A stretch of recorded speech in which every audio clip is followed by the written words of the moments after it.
डाल डाल में पात पात राजस्थान की सियासत का यही डगर है।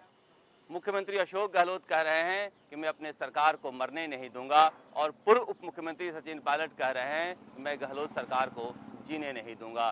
फिलहाल अब सबकी नजर राजभवन पर टिकी हुई है कि जब तीसरी बार मुख्यमंत्री अशोक गहलोत कैबिनेट से अनुमोदन कर विधानसभा सत्र आहूत करने के लिए प्रस्ताव भेजते हैं तो राज्यपाल उस पर क्या फैसला लेते हैं।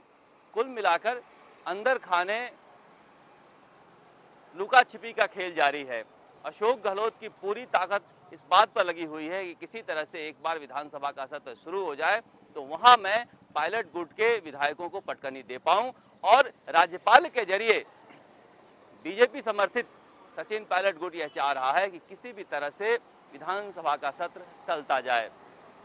उसमें सब कुछ अब राज्यपाल पर निर्भर है, इसीलिए कांग्रेस सड़कों पर उतरी, मगर सड़क पर उतरने से कुछ होने वाला नहीं है। यहाँ पर किसी भी सूरत में बीजेपी चाहती है कि एक बार अशोक गहलोत गद्दी छोड़ दें। बीजेपी के लिए अब ये नाक की लड़ाई बनी हुई है। हालांकि बार बार यही कहते हैं कि ये कांग्रेस के घर का झगड़ा है, इससे हमारा क्या लेना देना है, लेकिन जिस तरह से बहुजन समाज पार्टी का तड़का लगा है राजस्थान के झगड़े में, कहीं ना कहीं यह कहा जा रहा है इस पूरी सियासत के पीछे बीजेपी का दिमाग है। क्योंकि बीजेपी के विधायक यह कह रहे हैं कि हाथी मेरा साथी, हम हाईकोर्ट पहुंच रहे हैं बहुजन समाज पार्टी के लिए, क्योंकि बहुजन समाज पार्टी का विलय कांग्रेस में कर लिया गया। अब सवाल उठता है कि इसमें जब बहुजन समाज पार्टी के विधायक कांग्रेस में जा रहे हैं तो भारतीय जनता पार्टी को इतना दर्द क्यों हो रहा है?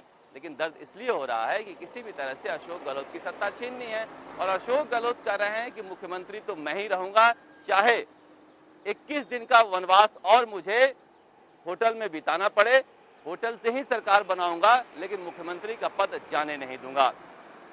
अशोक गहलोत का पूरा फोकस है कि किसी तरह सरकार बचाई जाए। अगर इन हालातों में सरकार बच जाती है तो अशोक गहलोत का कद बहुत बड़ा हो जाएगा। वो प्रधानमंत्री नरेंद्र मोदी के बरक्स खड़े हो सकते हैं, कांग्रेस में भी आला कमान के बरक्स खड़े हो सकते हैं। तो ये पूरी रणनीति जो अशोक गहलोत की है कि सर्वाइवल का है, केवल मुख्यमंत्री का पद स्टेक पर नहीं लगा हुआ है, पूरा राजनीतिक कैरियर स्टेक पर लगा हुआ है।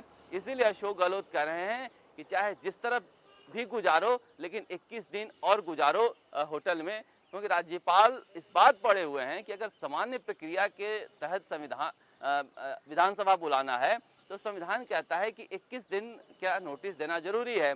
ऐसे में 21 दिन का पालन करवाइए, नहीं तो फिर आप ये कहिए कि हमें बहुमत साबित करना है। बहुमत साबित करने में बहुत बड़ा झोल है, क्योंकि अशोक गहलोत को यकीन नहीं है कि जो उनके पास तथाकथित रूप से 102 विधायक हैं, उनमें से कितने वोटिंग के समय वहां रह पाएंगे। अब राज्यपाल इसमें नया पेंच फेंक रहे हैं और इसको और उलझा सकते हैं। राज्यपाल का कहना है कि अगर आप वोटिंग कराना चाहते हैं तो फिर अल्प अवधि का विधानसभा सत्र बुला लीजिए, लेकिन उसमें हाँ या ना के जरिए बटन दबा के वोट होगा, वोट को दिखाना पड़ेगा और इसकी पूरी जो है प्रसारण जो है वो लाइव होगा। यानी कोई डिस्कशन नहीं होगा, कोई चोरी छुप के वोट नहीं डाले जाएंगे, गुप्त मतदान नहीं होगा और ध्वनि मत से पारित नहीं किया जाएगा। कहीं ना कहीं अगर बीजेपी की सियासत को देखें, राज्यपाल के जरिए जो ये बात कही जा रही है, ऐसे में ऐसा लगता है कि बीजेपी ने कोई ऐसा प्लान बनाया है कि अशोक गहलोत के जो बाड़ेबंदी है उसमें सेंधमारी हो जाए। तभी वह कह रहे हैं कि गुप्त मतदान हो और गुप्त मतदान में बटन से हाँ या ना हो, इसके अलावा कुछ भी नहीं हो। यहाँ तक कि ये भी एक प्लान बनाया जा रहा है कि राज्यपाल यह कह सकते हैं कि कोरोना का बहुत ज्यादा संक्रमण है, इसलिए जो वोटिंग है वो घर बैठे ई वोटिंग करा दिया जाए, क्योंकि अब कोरोना का समय जो है वो अभूतपूर्व है। इसमें ऐसी स्थिति पैदा होगी, हमारे संविधान निर्माताओं ने कभी सोचा नहीं होगा। अगर सोचा नहीं होगा तो इसलिए इस तरह के नियम हालात पैदा होने पर बनाए जा सकते हैं। अगर ई वोटिंग होता है तो उसमें हो सकता है कि सचिन पायलट गुट अशोक गहलोत की सरकार गिराने में सफल हो जाए। कुल मिलाकर अब दोनों ही पक्ष का दिमाग इस बात पर काम कर रहा है कि किस तरह से आमना सामना हो, तो फिर वोटिंग को लेकर हो और वोटिंग भी इस कदर से हो कि आंख में आंख डालकर विधायक वोट डालें, ताकि जो करार हुआ है उस करार का शर्म जो है आंखों में रहे और हम जीत पाएं। कुल मिला के जो रणनीति है सचिन पायलट गुट की, वो रणनीति है कि इस वक्त को थोड़ा और लंबा खींचा जाए। अशोक गहलोत की बेचैनी है कि इसे जल्द खत्म कर दिया जाए। जनता तो यही कह रही है कि इंतहा हो गई इंतजार की, आई न कुछ खबर सरकार की। राजस्थान तक के लिए जयपुर से शरद कुमार।